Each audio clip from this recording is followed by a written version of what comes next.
Hey guys, Eugenia here and welcome to Imagining Elden Ring DLC, Chanting Wing Games, Questions and Answers. If you are new to this channel, a couple of weeks ago, actually a month ago, I released a video where I tried to imagine how would Elden Ring DLC's story, environment, lore and characters, for example Chanting Wing Games in this particular case, look like. And in this video, I would like to go a little bit deeper into the both lore and production side of things. So I asked you guys in my social media, what would you personally be interested in knowing? And actually I received a lot of interesting questions, so I've grouped them into the specific blocks or categories, like the Unreal Engine / environment category, or the characters category, or even the work-life balance category, because there were lots of interesting questions there as well.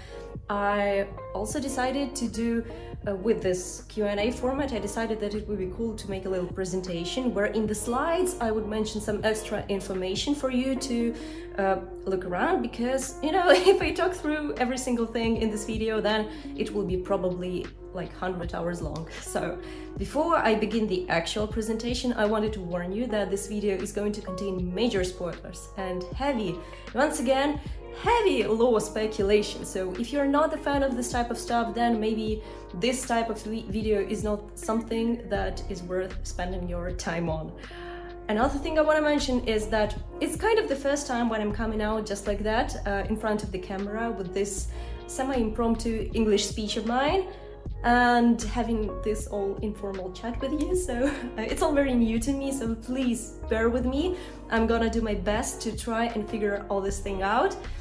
Okay, so we're finally done with this awkward forward and let's jump straight in. First goes the inspiration block, and the first question is, what inspired you to create a DLC based on these characters? Well, I could definitely say that the main inspiration source are the characters themselves. When I first heard their song in the Liurnia area, I was so mesmerized and I was so intrigued by those characters that I started lore digging, but unfortunately, to my surprise, I couldn't find anything except for the translation of the song. And it was especially strange because, as you probably know, almost all Latin sounding songs in Elden Ring actually don't make any sense in terms of lyrics. The reason to that is that they say it was made by using the Latin syllables generator so that it could sound like Latin, but in fact the lyrics wouldn't make any sense. But in this particular song, it is called the Song of Lament, the song had legit lyrics and it had deep meaning and heavily implied lore, and I was like, how is that even possible that we don't know anything about these characters? Like, we have no special items, no lore that is connected to them. There should have been something substantial behind it. That's where I understood that I should take a deep dive and maybe think about some story to introduce. And the second question is your artistic influences outside the video game industry: books, movies, mangas, paintings, etc. Oh boy, here comes the nerd talk. I think literature is the thing that has always inspired me a lot, especially the gothic horror genre from different time periods, actually starting from like 18th century up to the modern gothic horrors, and also creepy original fairy tale versions where tons of weird things are going on. Also, uncertain sword mythology and legends of different countries are also a huge inspiration and breathtaking experience to me, because they help me understand how different countries used to develop their beliefs about different, I don't know, natural things, unnatural things, stuff like that. It's always really good to investigate that from that part as well. I also like to enjoy a good movie from time to time. I'm a huge fan of thriller genre. Some of my most favorite directors of all time are David Fincher and David Lynch, and of course Denis Villeneuve, and many others. I'm sorry, I'm all over the place here because there's so many things that I want to mention. In the last couple of years, I enjoyed some of the works of other directors, for example, of the Robert Eggers, of the Luca Guadagnino. I'm really sorry if I mispronounced that. And of course Ari Aster. And I still remember the day when I decided to watch Midsommar, The Witch and Suspiria in one take, like in one day. Oh boy, what a journey it was. About anime and manga, I can talk a whole day about that actually. I grew up in early 2000s and it was the time when they started bringing anime and manga books to our local book markets. I still remember how I used to scrap my pocket money to go there and buy some of that stuff in there.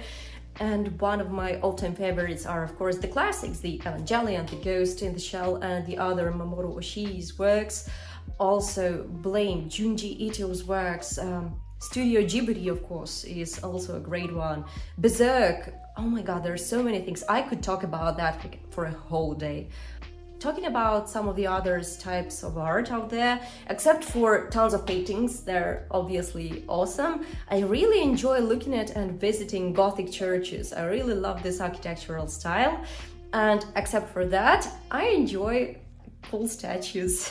You know, I still remember the day when I first saw the Ecstasy of Saint Teresa by, I think, Gian Lorenzo Bernini in Santa Maria della Vittoria church in Rome. And I was mesmerized. I was in an ecstatic state myself when I saw that. And for the rest of the day, I just went straight on and hunted for the other Bernini statues out there. It was awesome, and I still love a good statue and sculpture here and there, and I think that translates into my art as well. Like in every single piece of my art, I think you will find a statue or two minimum.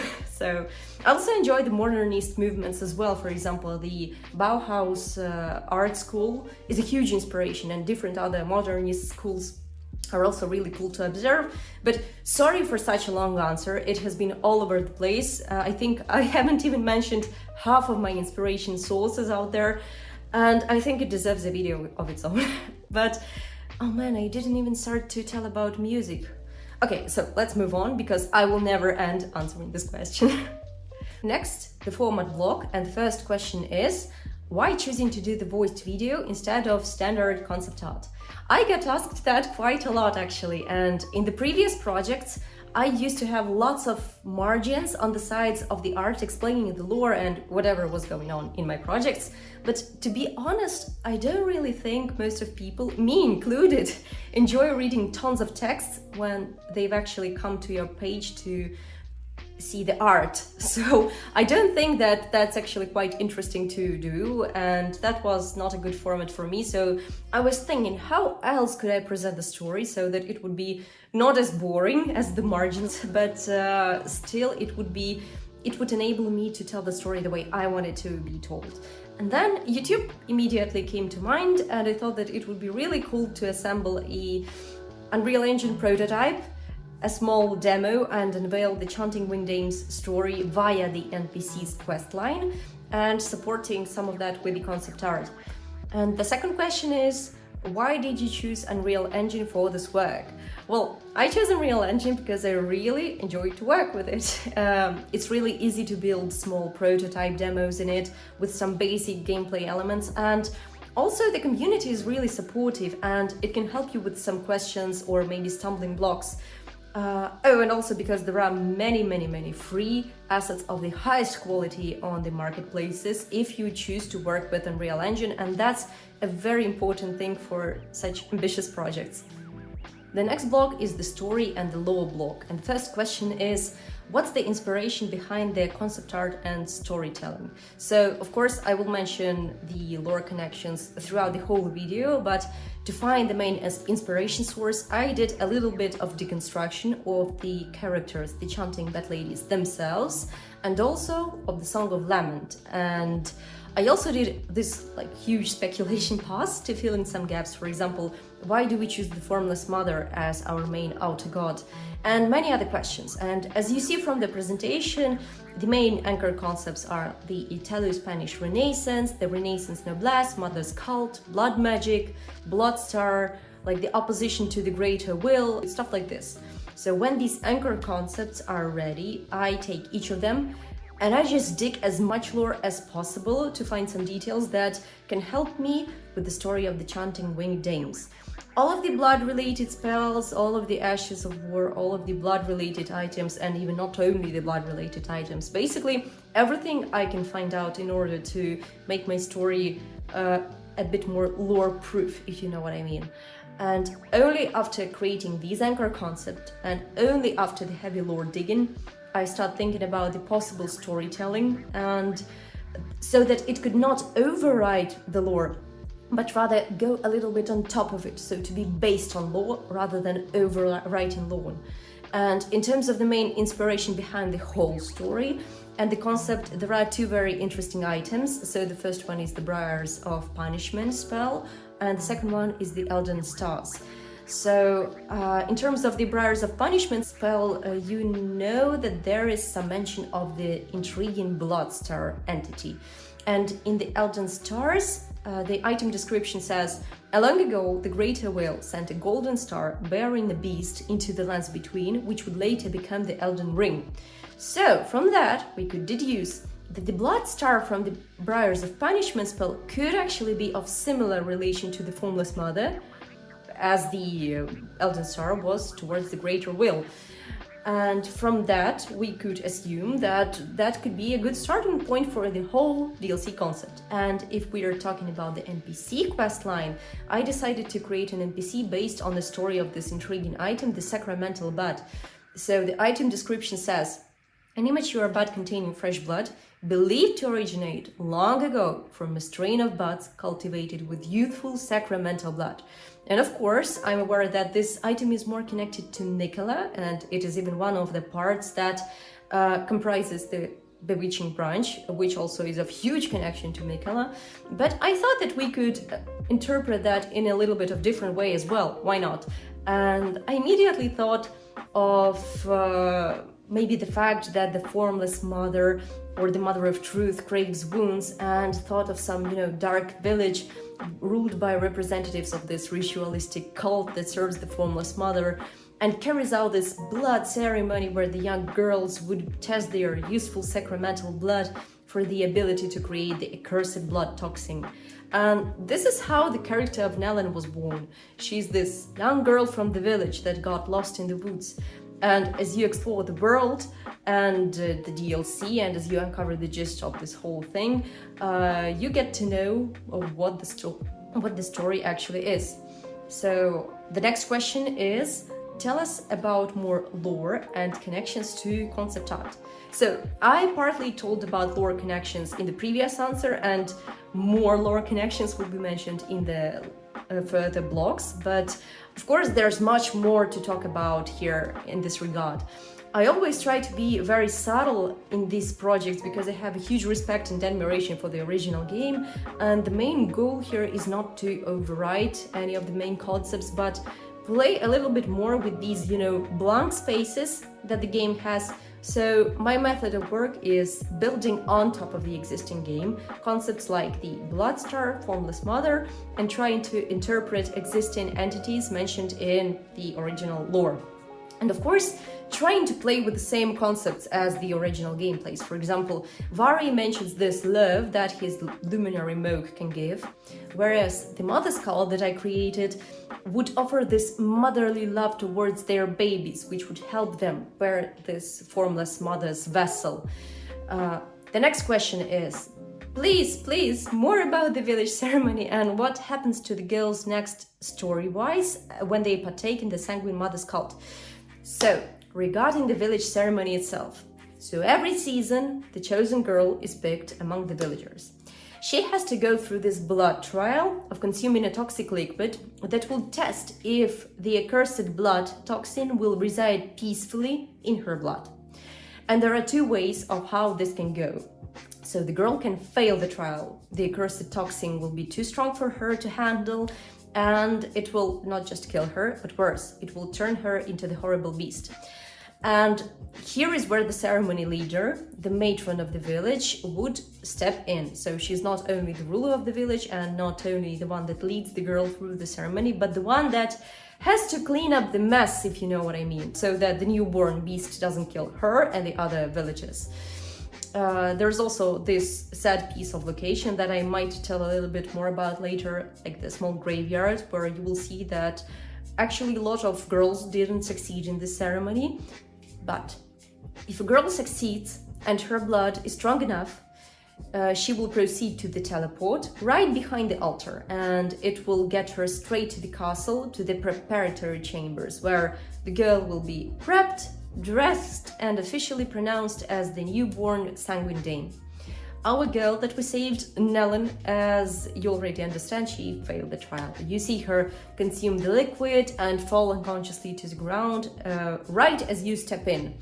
And the matron of the village notices you, and she's also supposed to say this phrase like, "Oh, another Golden Order dog sniffing around our land," hinting on the fact that it is not the first time when the Golden Order actually sent their people to mess with these villages.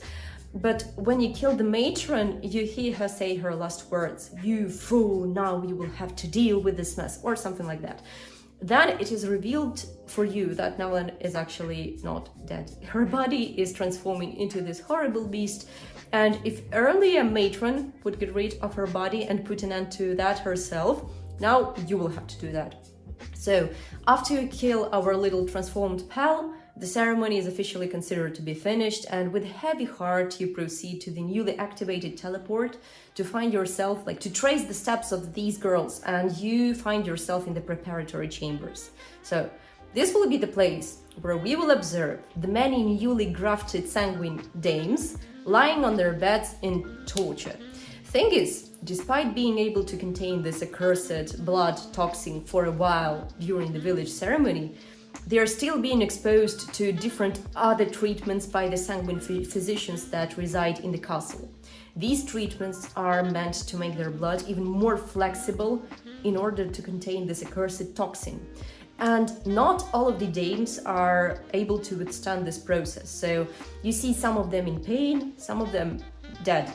And one of the dead Sanguine dames that you find in the castle actually has this scrap of paper in her hand, and it says, "In hope that we will soon meet your sister." That immediately sends us back to our NPC questline, where you listen to Nellen and how she tells about her sister that successfully went through this village ceremony and now peacefully resides in the castle. Well, now you know that she doesn't reside in the castle peacefully, but she actually didn't survive and became one of those forgotten girls whose name you won't even get to know. Okay, so those who have survived that part with the Sanguine physicians are granted the audience with the supreme priestess of blood, Elsa. Elsa is the one that carries the final stage of the trial. She injects some glistening accursed blood to our Sanguine dames to impregnate them with the child that might have a chance to become the formless mother's vessel. When you finish the fight with the Elsa priestess of blood, her altar moves away and opens the passage to the delivery hall. In this delivery hall, we see that there's this attempt to create the child that is about to become the formless mother's vessel, like this one and only sacred child. But we see no children. The only case when we will actually see the child is when we proceed to the hidden boss arena, and where we will find this blood star. That will be the formless mother's vessel, and it has already been created. So there's one question. What's the point of that? Why do people keep sending these villagers, these young girls, to the castle? Why do they keep torturing them to such an extent? And why do they keep producing these Sanguine mothers that go under such horrible rituals when the formless mother's vessel is already born? Well, the answer is simple. These very newly crafted Sanguine mothers are the fuel to this child of blood that is in the cave. These Sanguine mothers go under terrible torture, and what they don't notice is that there are these minor blood arteries incorporated in their beds. And these are the very arteries that feed the baby in the blood cocoon. Now, remember this sad story about the armored knight in the Sekiro game, how he entrusted his son Robert to the monks so that his child would be healed by these rejuvenating waters? And the truth was that the child of the rejuvenating waters already exists, and the monks just kept pushing this scheme to sacrifice children, including Robert. Well, that's the similar case here. All of the promises, all of the ambition actually make no sense, because the formless mother's vessel has already been born. It's kept in the secrecy under the castle all this time, And the other sanguine mothers are just serving as the, free bank of the accursed blood, so to say, just to feed this fetus into its final form. And after Marika found out about this child of blood that is hidden underneath the castle, she went full on rage. She killed most of the mother's cult representatives. She killed all of the sanguine mothers themselves. She burned the Solemnis village and got rid of all of the accursed blood toxins. She left the sanguine dames alive, though, to torture them with living in their deformed semi-bat form, stripping them of their blood abilities and living with, anything that was left at their disposal. The only thing the sanguine dames can do now is sing their sad song and shed the tears of lament for those times when they had this hope for embracing the outer god of formless mother itself. Next question is, do you prepare any schemes, tables before you start doing the story? Sure, I usually use the Miro bot for that because that's quite simple to use, and here's my layout for this project story. So the next block is the environment, Unreal Engine and pipeline block.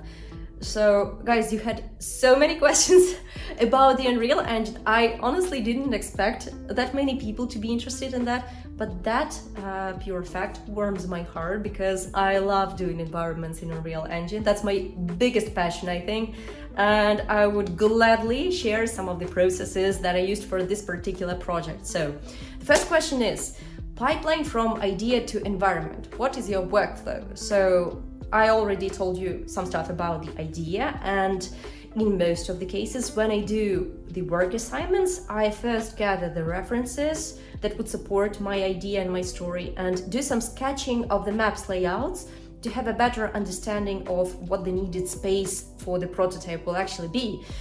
Also, it is at this point where I decide on the main dynamic color palette and dynamic spatial characteristics. So, to explain that, I think it's really important to understand how the person who will play your prototype or who will look at your video or whatever will get exposed to the color changes throughout the game process, from beginning to the end. And same goes towards the characteristics of the space. Will that be the open space, or maybe that will be the claustrophobic space? How they would vary at different stages of your traversal. This is very important. And in this project, I decided to start with more cold, less saturated colors and more of the open kind of map, and then start to make picture more saturated on the go and introduce darker, more vibrant colors. Combines where with, some restricted territory of the castle. It is a bit closed, it is a bit claustrophobic, and it ends in a cave, so yeah. Of course, blood and red color. Who could have thought, like in the blood influenced DLC, blood and red color is very important for our particular case. And the red color will be also introduced gradually, with its peak reaching the climax of our story. I mean, the final location where we find the blood star, like the formless mother's vessel. And that will basically be a place for variations of different saturated and deep reds. And then, without spending any more time on that, I just jump straight in to the gray box blockout phase. And as you see on the screen, the first stage, like this first gray box stage, is needed primarily to understand the playable space around. You need to run around with the character a lot to measure the distances between the needed spots, to find out what scope of work you will actually have to map out and to plan. And it is also important to start thinking about the artistic stuff even at those early stages, to map out the composition of the scene and to see if your picture actually holds up even at this stage. What is also important to think at this point is your strong local and global orientation markers. Now, for example, having an earth tree visible in your level in the open space is a global orientation marker of huge importance. So if you traverse the Elden Ring game, you usually see this very big tree almost from any spot of the open space. So we need to respect that as well. Also, you need to take care of the local markers like the towers or maybe some of the light emphasis that you put somewhere, or maybe some stuff on the horizon, some architecture on the horizon that will help the player understand where they should actually move. For example, when you meet the Nalan character in the lakes area, she mentions the castle where her sister went, and you're like, oh my god, so that thing on the horizon must be the castle she's talking about. Stuff like that is really important in games, and you should think about that already at the gray box stage. After that, I start to model and to create entities that will 100% appear on the screen. For example, sites of grace, Erd tree, items, teleports, etc. After that, I do the colored blockout pass with the stuff that I have already acquired on some marketplaces, or with the stuff that I already have done for the previous projects and that would come in handy. For example, landscape material, placeholder objects, and of course, for sure, I change a lot of stuff in the progress. The gray box level will be changed because this is quite natural, because, you know, the way things look in the gray color, in the gray box stage, is definitely not how things are gonna hold up together when you add color and when you introduce some color to that. So yeah, you should take a note about that as well. After I look at all this level that I've assembled with the already made assets, I think, so I'm missing this and that, and I make a list of assets that I will eventually need to model from scratch. And this is actually the thing that saves a lot of time in the projects like these. So my main goal is not to make everything from scratch. It's to use smartly whatever is at my disposal. And the next thing is the modeling process for this list of items that I've already created. And after doing that, I'm trying to analyze, like, since we're having all of the picture everything is modeled, you have the picture assembled, you try to take screenshots of each picture and make a breakdown in terms of how the foreground, midground, and background look. It's really important because you need to push the amount of details in each of these levels in a way that would be not too noisy, but at the same time would introduce enough level of details, if you know what I mean. And this is also the stage where I'm doing the minor light tweaks, when I'm tweaking fog cards, and also when I'm doing the post-process tweaks in terms of the color correction. I add bloom, vignette. So the next question is, how do you light your environments? I already made a very in-depth article on the topic for the 80 level magazine, and I will put a link down below referencing it. But basically I like working with dynamic lumen lighting in Unreal Engine 5 because it gives this astonishing effect of everything looking super awesome out of the box. Of course, I know that baked lighting can give much better results with the interiors, but to be honest, with these hobby projects, I don't have enough time and patience to do that. So yeah, dynamic lighting team. As for the different effects like fire and embers and different particle effects, I usually use the Infinity Blade, I think, a free pack from Unreal Marketplace. Correct me if I'm wrong. And I just tweak it to my needs. I also would like to recommend anyone who's interested in lighting subscribing to William Forscher's channel, if I'm pronouncing that right. He has a lot of useful tips for different levels of skill for the artists, and it's always cool to take some glimpses at his workflow because he makes some good stuff out there. So the next block is about the characters, and the first question is, I'm interested in how you painted those ladies, how you created their concept.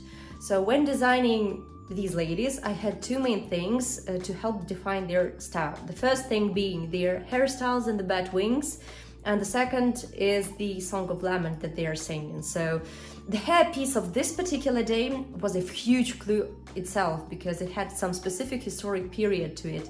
It resembles a train sail with a coazzoni. Again, sorry for my pronunciation. These were one of the hottest pieces of Italian and Spanish Renaissance in the late 15th, early 16th century. Now, some may say that it was the Spanish princess that popularized this hairstyle. Others say that it was the Duchess Consort of Milan that first rocked this hairstyle. But regardless of whoever of these ladies did that first, we already hit a jackpot. We can jump off a specific historic period, Italian or Spanish Renaissance, and can be more specific about the looks of our Chanting winged apes. Another interesting fact is that at those times, a hairstyle would usually signify of her marital status. So if a woman was single, she would usually wear her hair down in some form of loose curls. But once a woman was wed, she started wearing her hair up in tight braids, and it was not rare also to start rocking these hairstyles by using the trincel and coatoni with pearls and precious stones that encircled their forehead. So from that, another 2 points can be assumed. The first one being that these ladies were either married or about to get married, or maybe in some semi-marital status, or maybe after the woman was wed, she was about to bear a child. It was quite natural for those times to expect of a newlywed woman to become pregnant. And the second thing that we can assume is that pearls and jewels in their hairstyle could signify of these dames being wealthy and noble before they became disfigured, because that's definitely a luxurious marker. The bat wings were also quite interesting to think about because, to be honest, these particular bat wings were the only thing that stopped me from thinking that these chanting bat ladies were actual harpies.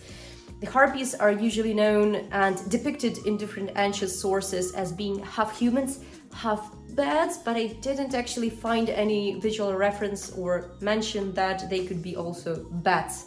So yeah, unfortunately, half humans, half birds, not bats. So I had to refuse from that. And I also tried to imagine at one point how to represent these ladies as maybe of some sort of sirens, because of all that beautiful singing that they do, luring us towards them. But it also didn't make much sense because, come on, if we call every beautifully singing creature in Elden Ring a siren, then the ancestral follower shamans could also easily fall into that description because, oh my god, their singing is so beautiful.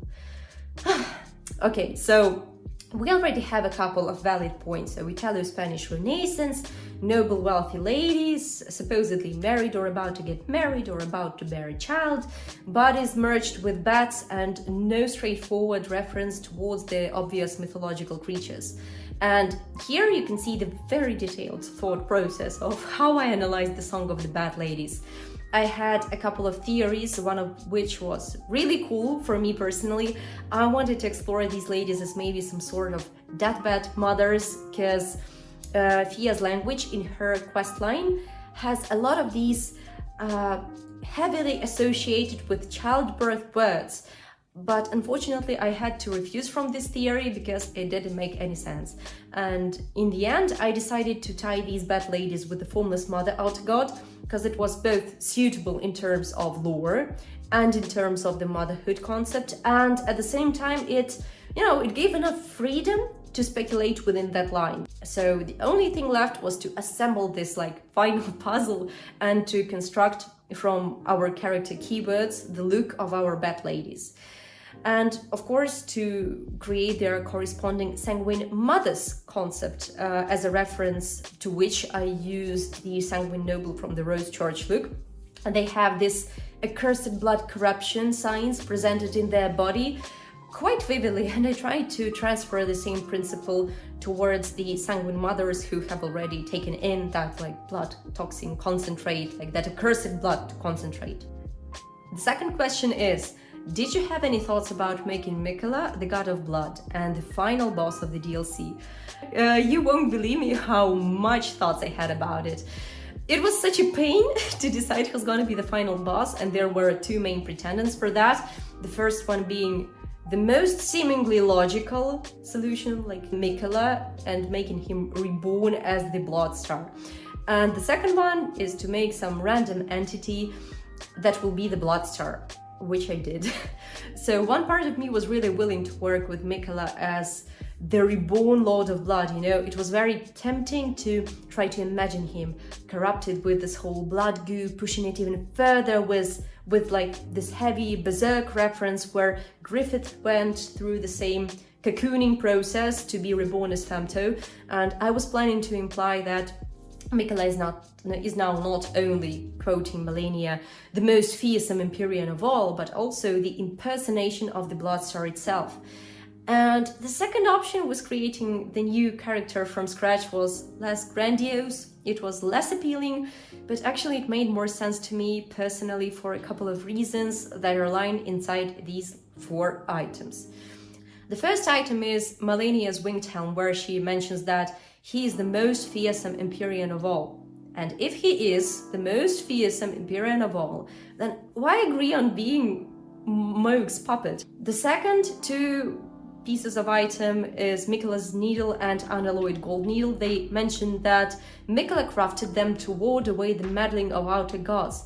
And if Miquella has enough power to create an item that would ward away the meddling of outer gods, then I think he would have enough powers to fight the Formless Mother's influence, like, easily. And the fourth item is the remembrance of the Blood Lord, where it is mentioned that Moog received no response from the young Empyrean. So that implies that Miquella doesn't really want to collaborate on this whole like dynasty thing. So it just sounded weird if we suggested that the most fearsome Empyrean that supposedly has a couple of aspects to them, and I mean Saint Trina here, falls under this demigod that is not being respected among the other Elden Ring characters that like call him a raving lunatic. And I'm not even talking about this fact that, you know, Moog, being the Lord of Blood, is weak to blood damage. Like, what kind of a joke is that? So, in addition to that, I personally think that Miquella is intriguing enough and strong enough to receive a DLC of his own. If you know what I mean, like to reveal his own story, not from the point of being some outer god's puppet, but kind of ruling the stuff himself. So, I don't know. I also had a couple of questions regarding the cut content within this project. So the first one is, was there anything that didn't make it to the final cut of the video? Oh yes, there were many things. So except for many corners of environments that actually didn't make it to the final cut, there was this really sad piece of location that you unlock after the boss fight in the village. This is a hidden graveyard with flower wreaths where all of the girls that failed the ceremony are buried. What makes it even more sad is that how abandoned this cemetery looks. It's quite messy, so no one looks after these graves, and this shows how disposable and utilitarian the attitude towards the girls in this cult is. And as you see, there have been a lot of these girls. Quite sad, to be honest. And there was also this location inside the Castle of Mothers where you'd find a bat in a cell. This very bat renounced the way of blood and now sadly rots in cell and gives us some lore notes.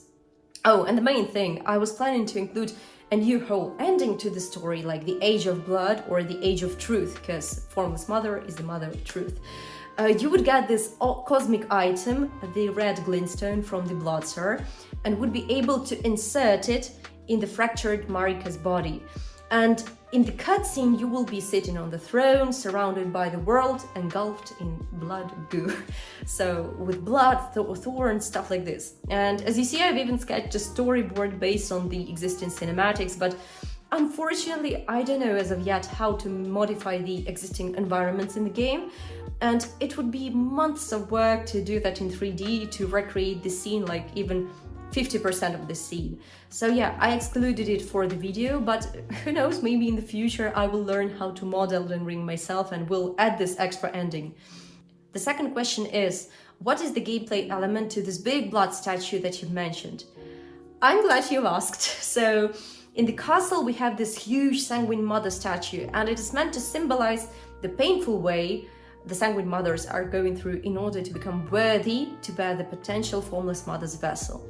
The first stage of the statue is pretty simple, so just a regular statue of lady being pregnant, presumably with the accursed vessel of the Formless Mother, and worshipped by the accursed folks with omen horns, because they are the representatives of the accursed blood.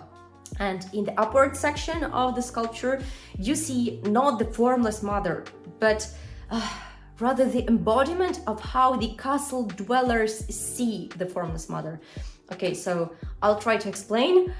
It is very much in human nature to try to give some physical form to some cosmic or abstract powers. So throughout the history, people managed to give form to justice, as in the goddess Fanmade, or to the sun, as in God Apollo, etc. I'm not even talking about this interesting thing how humans also tend to fit these very entities into the humanoid figure. A good example of that is the angels, where we have this massive load of art depicting angels as these human-looking figures with beautiful floating clothes, beautiful human faces and stuff like this. But the Old Testament of the angels, oh my god, there's some real cosmic stuff going on there. So, still, returning to our topic, people tend to assign some physical form to some stuff that they believe in, even to the formless deities, like the formless mother that presumably has no form. So I hope you understand this explanation of what this weird thing is doing there and why this is not how I imagine the formless mother, but rather how the castle dwellers do, because they need to believe in something and they need to visualize that. So yeah, basic statue, nothing more, nothing less, until you proceed through the castle and find a lever. You pull it and the statue and the whole room doesn't change except for one little bit. Now you have the access to the interactable goblet, where you are given the prompt, offer sacrificial wound. As we all know, the formless mother or mother of truth also craves wounds. And as you sacrifice your own blood and wound yourself, the statue starts changing. It transforms from the regular one into the blood tinted. You see blood dripping from under the Sanguine mother's wreath. You see the whole thorny structure is now filled with blood, and the whole level is actually filled with blood now as well. So your blood grants you the audience with Elsa, Supreme Priestess of Blood, even though you're not one of the Sanguine dames. Her boss arena is now unlocked for you and you can fight her to proceed through the game. That's basically it. So there was also a set of questions about the work-hobby balance. So the first one is it hard to combine personal projects with full-time job? Okay, so I find this question really interesting personally for myself, because the job and my career have always been of huge importance to me, and after I've made this big career change a couple of years ago to become a full-time environment artist, I became much happier with my life, and I don't know, just the fun I have both at work and at my hobby gives me motivation and strength, and it makes it not that hard to work on that. Another question is, tell me about your time management and work ethic, and how do you manage to create such high quality content just in your free time? Thank you for high quality content. And also there were a bunch of questions about tips and tricks, and some untrivial tips and tricks. Unfortunately, I don't know anything about untrivial tips and tricks. I have a pretty regular workflow. Regarding the work ethics, I have already answered that partly in the previous question. When it comes to delivering good product at work, and when it comes to my job, I'm being very serious about it, and it's my top priority in my working days, and there's a lot of stuff that I usually need to do at work in order to deliver on time. Of course, that means that there's not actually too much time left for the personal projects. So here are some of the things that helped me pull it off just in my free time. There were also a couple of questions about music. So the first one is, why did you decide to write the music yourself? I decided to write the music myself because the main figure of this imaginable DLC is the Chanting winged dames, whose specific peculiarity is presumably the only Latin song in game that makes some sense in terms of lyrics. I didn't want to disregard that part, and at first I tried to find some of the similar sounding soundtracks in some marketplaces like Envato or Epidemic Sound, but I literally found nothing similar. So at that time I was also planning to start this new hobby of music writing in Fruity Loops, so I thought maybe that's a sign that I could try to compose something myself. And even though it was the first time when I wrote a complete music composition, and even though there's lots of room for improvement, it was still very fun to do. So the second question is, what were the influences behind the music? The main influence was, of course, obviously the Song of Lament of the Chanting Winged Dames. And of course, I also tried to introduce a couple of bits and pieces from the Monk Lord of Blood soundtrack, since he is one of the main representatives of the Formless Mother Outer God. And I thought that it would be cool to intertwine these two main harmonies and try to play with that. I also had a question about the challenges. What were the main challenges that you've encountered? You know, I'd gladly share some of them because I strongly believe that sharing some epic fails and showing some challenges is very healthy to this whole retrospective process and the knowledge sharing process as well. So in the top of my painful moments list is animations. Okay guys, I know nothing about character animation to my shame, but still I had this urge to not use this standard animation from Unreal Engine. So I used this pre-made character with the existing skeleton, retargeted animations from the mannequin, and the result was it was tolerable, but yet it's still far from perfect. It is very crooked and the animations look really funny, especially the one in the idle state. Man, this poor knight resembles a dancing pigeon, I'm telling you. So I'm already in the process of thinking about some measures on how to tweak this stuff, but to wrap this all up, animations were a huge painful moment. The second thing that I didn't expect to have caused so much time to do is all of the UI and all of the items that would copy the look or simulate the look of the existing game. Indeed, it was a work that demanded a specific sort of meticulousness, but overall I think it paid off 200% because it left me with some presets that I will be able to use for the future projects.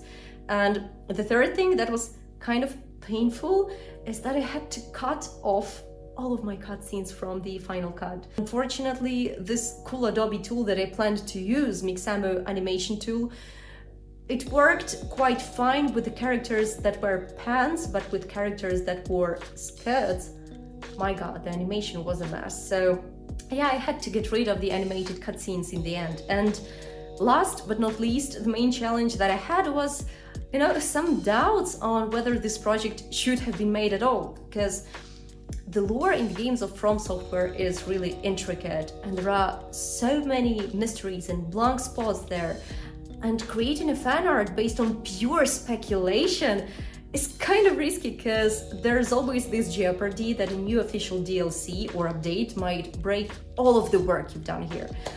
But you know, for me personally, it was absolutely worth taking this risk because the main reason for all this project of mine is not to prove a point or create like the most accurate speculation of all, but to have fun. And this project was so fun to make and it was such a breath of fresh air that, I don't know guys, I think if I have enough time in between my job assignments, maybe I'll be able to create something similar again. So if this official DLC comes out and breaks all of my crazy speculations, then so be it. I took a chill pill and will continue enjoying this crazy hobby of mine. I also had a question about the future projects. Are you planning any more videos for the FromSoft games? Of course, and the first thing I want to do is finish my older projects. So, in fact, I have quite a lot of stuff that was made for Vati Vidya's art contests. I have Velka script and the painted world of Ariano concept for Dark Souls games. I have the Northern Limit concept for the Demon Souls project. And of course, my personal favorite is that I hope that I will be able to finish soon is the Bloodborne project with the Caril Ouija boss arena and the quest with the corrupted blood hedonists and those twin doll automatons that I can't wait to finish. So I also have a couple of new Elden Ring projects in my mind, so maybe I will get to that as well. Okay, that's it. If you've made it till the end of the video, I thank you to the bottom of my heart. And before we end, I need to mention a couple of things. As you probably know, I am Ukrainian and currently based in Ukraine. And neither this video nor anything that I've been doing recently would be possible without the bravery of the armed forces of Ukraine that risk their lives by protecting my country every single day. In the description box, you'll find some useful information and resources that could help my country and give some, valid information on what's happening here in my country. Second, after I released the Elden Ring DLC video, I couldn't even imagine that I would receive this much support and so many kind words from you guys, and I'm speechless. All these projects became some sort of a hobby of mine, and they turned out to be really fun to make. And if in addition to the fun I personally have, you guys seem to enjoy it as well, then I'm twice as happy, you know. So yeah, thanks a lot for your support. If you like this video, please click the like button down below and let me know in the comments which part of this video was most interesting for you, so that I could keep that in mind for the future projects. So yeah, thanks for watching and see you soon.